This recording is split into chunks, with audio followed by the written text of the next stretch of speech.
गतिमीदृशीं व्रजन् विच्युतिं न भजते जगत्पते सच्चिदात्मक भवद्गुणोदयान् उच्चरन्तमनिलेश पाहि माम्।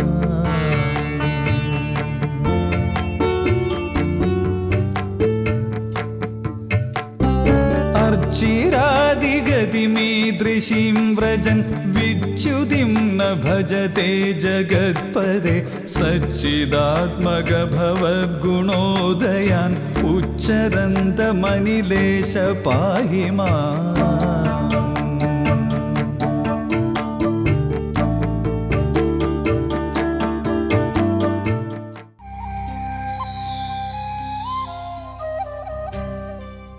ശ്രീമന്നാരായണീയത്തിലെ 4-ാമത്തെ ദശകത്തിലെ അവസാനത്തെ ശ്ലോകം അഥവാ ഉപസംഹാരമാണ് ഇന്ന്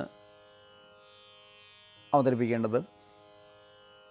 ഓരോ ദശകത്തിലും മേൽപ്പത്തൂർ നാരായണ ഭട്ടതിരി ശ്രീ ഗുരുവായൂരപ്പനെ നമസ്കരിച്ചുകൊണ്ടാണ് തൻ്റേതായിട്ടുള്ള വാതരോഗത്തെ നശിപ്പിക്കണേ എന്ന് പ്രാർത്ഥിച്ചുകൊണ്ടാണ് ഉപസംഹരിക്കാറ്. ഇവിടെയും ആ നമസ്കാരം കാണാം. എന്തിനു വേണ്ടി നമസ്കരിക്കുന്നു, ഏത് രീതിയിലാണ് നമസ്കരിക്കുന്നത്, എങ്ങനെയുള്ള എന്നെ അനുഗ്രഹിക്കണേ എന്നാണ് പ്രാർത്ഥിക്കുന്നത്. ഉച്ചരന്തം, ഈ ഭഗവത് ഗുണങ്ങളെ ഉച്ചരിക്കുന്ന എന്നെ രക്ഷിക്കണേ, എന്നെ എല്ലാ ലോകങ്ങളിൽ നിന്നും മോചിപ്പിക്കണേ, ഭവലോകത്തു നിന്ന് മോചിപ്പിക്കണേ എന്നാണ് പ്രാർത്ഥന.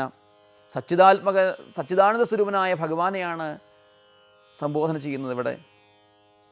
ആ ദിവ്യ പദവിയെ പ്രാപിക്കുന്ന യോഗിക്ക്, നേരത്തെ അഷ്ടാംഗ യോഗത്തിലൂടെ ഉയർന്ന് ബ്രഹ്മപദത്തെ, പരമാനന്ദപദത്തെ പ്രാപിക്കുന്ന ആ യോഗിക്ക് പിന്നെ നാശമില്ല, ആ നിത്യമായ അവസ്ഥയെ പ്രാപിക്കുന്നു. ന വിച്യുതിം ഭജത്തെ, അവന് പിന്നെ നാശമില്ല എന്ന് മേൽപ്പത്തൂര് ഉറപ്പിച്ചു പറയുന്നു. ഈശ്വര ഭജന സമ്പ്രദായത്തിലൂടെ മുന്നേറിക്കൊണ്ടിരിക്കുന്ന ഒരു സാധകന് ന വിച്യുതിം ഭജത്തെ, നാശമില്ല. നമ്മെ ഭക്ത പ്രണശ്യതി എന്ന് മറ്റൊരു ഭാഷയിൽ ഇവിടെ പറയുന്നു. സാധനാമാർഗത്തിലൂടെ ഉയർന്ന ഏറ്റവും ഉദാത്തഭാവത്തിലെത്തിയ ഭക്തന് മാത്രമല്ല, സാധനയുടെ ഭക്തിമാർഗത്തിൻ്റെ ഏറ്റവും താഴ്ന്ന ഘട്ടത്തിലെത്തിയ ഭക്തനും വിച്യുതിം ന ഭജത്തെ, നാശമില്ല എന്ന് എത്രയോ ആചാര്യന്മാർ അവരുടെ അനുഭവങ്ങളിലൂടെ നമുക്ക് ബോധ്യപ്പെടുത്തി തരുന്നുണ്ട്. ഗുണഗണങ്ങളെ, ഭഗവാന്റെ ഗുണഗണങ്ങളെ കീർത്തിക്കുന്ന എന്നെ രക്ഷിക്കണേ എന്നാണ് അവസാന പ്രാർത്ഥന. അപ്പോൾ കീർത്തനം എന്നുള്ള നവവിധ ഭക്തിയുടെ ഒരു സോപാനം ഇവിടെ കാണാം.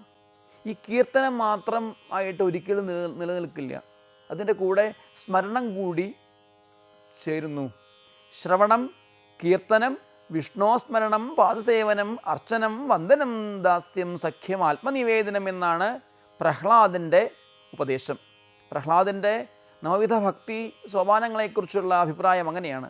അപ്പോൾ ശ്രവണം ആദ്യം കേൾക്കാറാവട്ടെ, ശ്രവണ സംസ്കാരം ഉണ്ടാവട്ടെ, നമുക്ക് ഭഗവാനെക്കുറിച്ച്, ഈശ്വരനെക്കുറിച്ച് കേൾക്കാൻ കഴിയട്ടെ. പിന്നെയാണ് കീർത്തനം. ഈ കീർത്തനത്തിന് സ്വതന്ത്രമായി നിലനിൽപ്പില്ല. കീർത്തിക്കുമ്പോൾ സ്വാഭാവികമായിട്ടും സ്മരണ കൂടി വന്നു ചേരുന്നുണ്ട്. ഈശ്വര സ്മരണയും കീർത്തനവും ചെയ്തുകൊണ്ടിരിക്കുന്ന എന്നെ കൈവിടാതെ രക്ഷിക്കണേ എന്നാണ്. ആരോടാ പ്രാർത്ഥിക്കുന്നത്? അനിലേശ പാഹിമാം. അനിലേശനായ ഭഗവാനോട്, ഗുരുവായൂരപ്പനോട്. ഗുരുവും വായുവും കൂടി ചേർന്ന് പ്രതിഷ്ഠിച്ചതായ ദിവ്യമായ വിഗ്രഹമുള്ളത് കൊണ്ട് ഗുരുവായൂരപ്പൻ എന്നൊക്കെ പേര്. അപ്പോൾ ഏതോ